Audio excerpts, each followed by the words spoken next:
I received a call from a farmer a day before yesterday, and he told me that, in fact, about this, the water in my well has dried up, and my fish are so small, but I have to get rid of them because I cannot have water to keep the production. And he told me, I remember the racks that you asked me to install.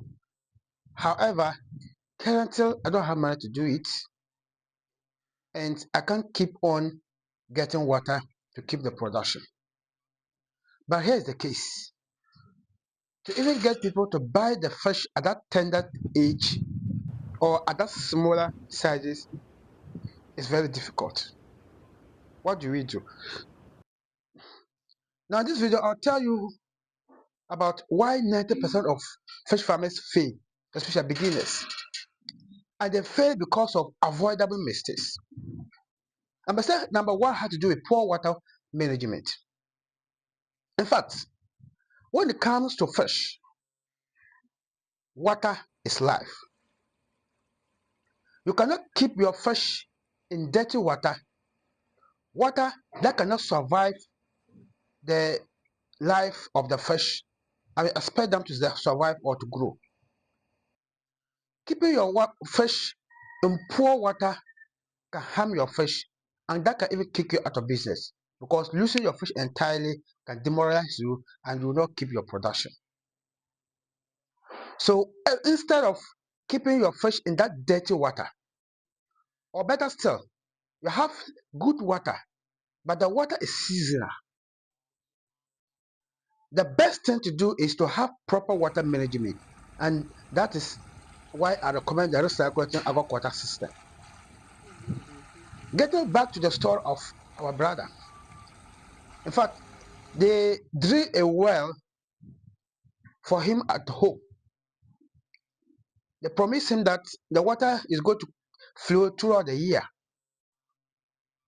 Then, during the rainy season, the well was full of water that he believed that it's going to continue that way. Then he watched a couple of videos. He bought his own tapoli. He set up his own backyard farm with wood. It was beautiful though. And as time goes on, immediately the rain stopped coming. He noticed that the water started going down. Then he suspected that he's likely to have the well dried up. Then he invited me over. I went there, it was even in the night. I checked the farm and I recommended to him to install the recirculating aquaculture system. He asked me the cost. I told him, and then he told me that he will arrange. Unfortunately, he has not gotten the money to install the RAS, and the water has dried up. Now, he's left hopelessly. And the amount of money to use to buy water from tanker drivers and put it in the farm is not small money. He doesn't have the money. And that is mistake number one. He should have installed the flotation from onset. And that's what I will do if I'm starting fish farming recently or now. Another mistake which is killing a lot of beginners is overfeeding. In fact, a lot of beginners think that if you want your fish to grow big and fast, you need to give them more feed. To some extent, this is true, but you should be careful. Overfeeding has to do with giving the fish more than the required quantity at a time.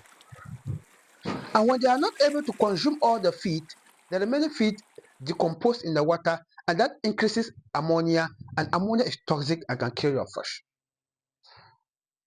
Of course, if you don't feed the fish to the required level 2, they will not grow well. So mistake number one is beginners just want to give their fish more feed for them to grow, and they end up overfeeding them, killing their fish, and kicking out of business. So the best and the recommended way of feeding your fish is to use what we call the responsive feeding method, where you throw small into the pond at a time Observe how they eat. You add them until you notice that they have slowed down in their consumption. Then you can say that they are satisfied. But the moment you come and dump the feed in the pond and you go, if they don't eat it, it becomes overfeeding. And that is very dangerous. Mistake number 3 is overstocking. In fact, people say or think that, especially beginners, the more fish you have in your pond, the more money you make. This is misconception. I said it is misconception because the dangers of overstocking is numerous. Yes, if you have more fish in the pond, you make more money. But the more fish should be stocked in a bigger pond, in a pond that can contain the number of fish that you are stocking. For instance, we usually stock 10 liters of fish, 10 liters of water to one fish to raise it to 1 kilogram. And what it means is that if a container is containing 1,000 liters of water, you are not supposed to stock more than 100 fish inside. If it is 5,000, don't stock more than 500 fish. If it is 10,000 liters, don't stock more than 1,000 fish. In fact, you either keep this proportion or you even reduce it if you want faster growth. Now, let's look at some of the dangers of overstocking. When you overstock your fish, they compete for resources such as oxygen, space, feed, and all these can lead to diseases and mortality. And with a disease outbreak, because you are overstock them, it quickly runs through and can kill and consume them like fire in harmattan season.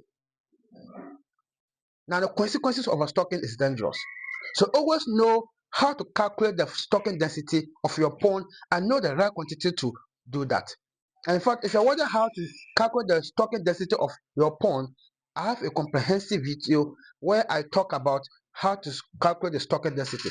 Check it out in this channel. Mistake number 4 is not keeping records. In fact, record keeping, most often we overlook it as beginners, but it is very helpful, especially it's able to help you track records of your previous farm. For instance, if I have a fish farm, then I keep daily record. When I stock the fish, I record the date, the amount of fish, that's fine. When I'm feeding them, I record the feed that I'm giving them, the quantity, the size at each time. When there's a mortality or a dead fish, when I pick it out, I record. So keeping set records, and out of the cycle or the production, I can be able to tell how many months or duration have I raised the fish to? What size am I able to raise them to? How many bags of feed have they consumed? Daily, how quantity of feed have they consumed? And in terms of mortality, how many fish have I lost? And even the mortality we are recording, we need to record the causes, either by cannibalism or by nature. All this, it will guide you so that when you're stocking next time, you can know, oh, previously when I stocked 1,000 fish, I was able to use, let's say, 30 bags of feed, and I have this resource.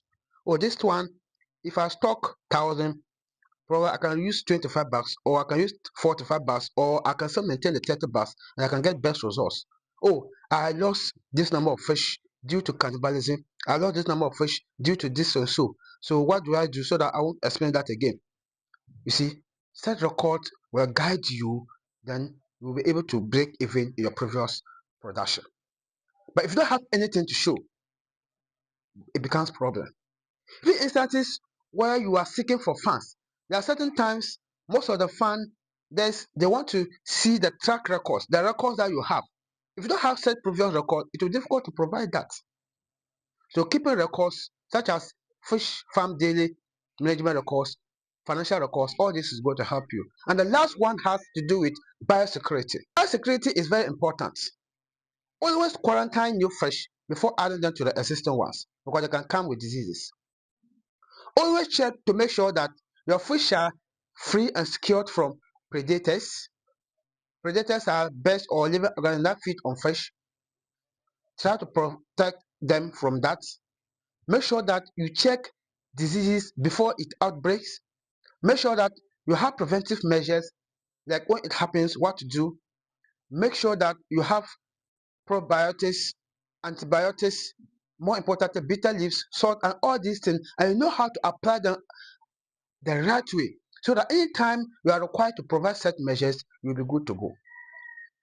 We have looked at 5 ways or 5 mistakes that led people to run out of business, especially beginners, within the first year of production. And if you avoid them, believe me, you are going to succeed in this journey. And please, if you are not subscribed to the channel, please do so. My name is Abdul Isa. All we do in this channel is to share free fancies based on our experience and research. And thank you so much for watching. And if you have found value in the video, let me know, comment, share. And let me see you in my next video. But don't forget to watch the video in the end screen. Bye bye.